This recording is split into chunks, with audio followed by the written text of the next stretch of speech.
lake as well. What I really like about it, and I actually wrote a story on this today on the Ozfish website, Guesty, and it's the transition of fishing competitions in the last 20 years. So what I started with, I went and had a bit of a think about what did they look like in the 2000s. Oh, some of them still look. And I won't mention one, but I looked at one there a while ago.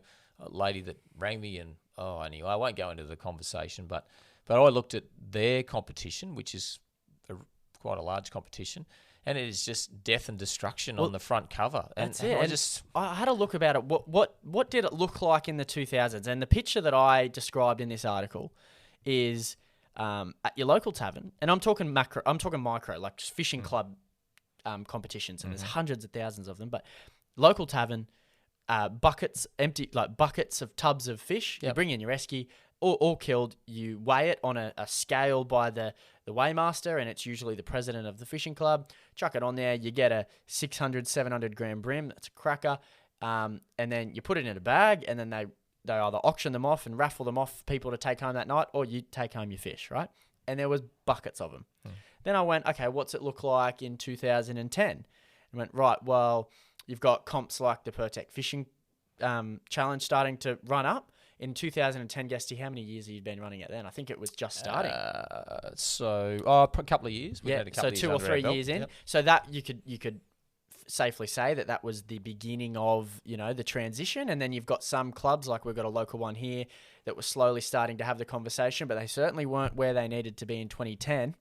Then if we go to 2020, and the momentum is starting to pick up for what we call a sustainable fishing competition. Yeah, and don't get us wrong here for 1 second. I love eating fish. I seriously like eating fish. I'm very good at cleaning and filleting fish because I like eating. But you've got to be sustainable about it. And if we're not, then our fish stocks will become depleted. And we've really got to be thinking sustainably. And the I issue think that's is a big not... one. So the competitions, and I used to fish in competitions when I was 17, 18 on Lake Macquarie with I remember fishing with Wanji RSL Fishing Club back in the day, and there was no one had a phone out with them, or if you did, it was one of those bag phones, and it was a massive thing. It certainly didn't take photos, so it was back at the ramp. This is what I caught, and it all got eaten, and that was all good. But I don't think anyone's blaming anyone from back then. No, but it's that we have enough knowledge and research behind us now. So I don't think the issue is that we don't like killing fish. I mean, you can go and kill your legal bag limit.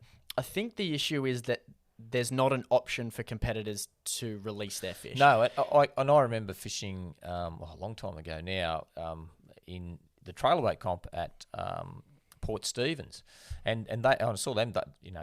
They went through this great phase later on where they had a tank and you could release fish, and brim became a catch and release fish, and so the big flatties, and that was really good to see that. But originally it wasn't like that. And I remember I caught these big drummer, this really big drummer, like 3.6, 3.8 kilos. I think we might have won the drummer section, my mate and I fishing back then.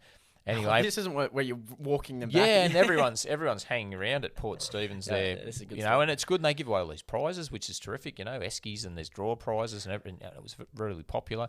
Anyway, I come in late, and just we'd been fishing all day, trying to win a couple of prizes ourselves. Anyway, I got these big drummer in this fish tub, and I walk up, and there's blokes, look, oh geez, they're crackers and all that sort of thing, and weighed them alive. And the guy's going, oh, these things are alive, and you're weighing them. No, this is awesome. Anyway, then I walked over to the marina and sort of had to push people out the way, and I tipped them and let them go in the marina. Oh man, the people are going, what's wrong with you? Don't you eat fish? I would have had them. What, you idiot? Why didn't you kill them? These guys are abusing me for letting these fish go. And then, anyway, But that's a pretty good.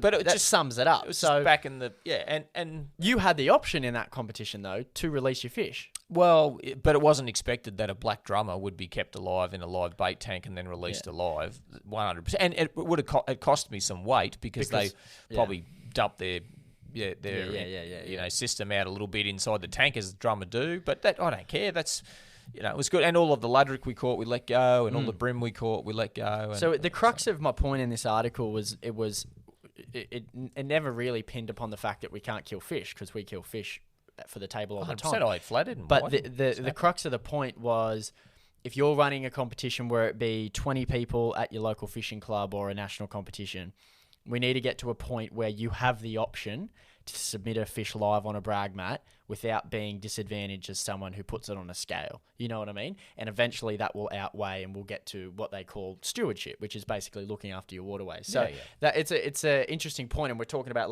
Let's Fish Lake Mac today. You know, this is another competition that's in its second year, and you know, slowly building momentum. Let's hope other councils like Lake Macquarie, who you said have been, you know, very accepting with having a fishing competition, which is not the easiest thing to run. Some good guys, you know, the guys at Gladstone Shire Council, are unbelievably good to deal with. And if they pick one up in the future and they go, oh, we love this concept, let's do this, then hopefully they adopt that same catch and release brag mat principle, and we'll get to a point where fishing in a tournament or a competition and winning a prize for it doesn't come at the cost of a dead fish. Absolutely. So it's an interesting and it depends on the fish, and that's where, you know, the brim comps that have been buzzing along for years and years now have certainly all you know, you've got your bag, you weigh your bag, you let the fish go, because those big brim that those guys targeting and catching brim up, you know, in that high kilo mark, 1.6 and 1.7, they're very, very, very old fish. Yeah. Very old fish. There's an exception, Guesty. The carp muster or the tilapia. Tilapia takedown. No. That's one thing where we should encourage. Well, that's a chat for another day. But that's the exception. The carp bash is the greatest thing ever, and that I'm really proud of the fact that, like, being the director of the Pertec Fishing Challenge for so long. How many carp you taking out? How many carp out? Not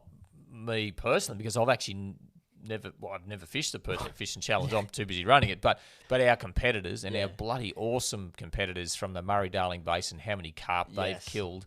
And I'd actually like to get a prize for the biggest, you know, amount of carp that are taken out of the system. And redfin as well are another pest 100%. fish. So it's great to see that goes on. But even then, your carp's got to, you know, it's got to be. I like to see those photos clean on the mat. If there's a bit of blood with the carp, I'm not. There's a way to humanely. And you need to dispatch those fish humanely. And there's ways, you know, fisheries have ways.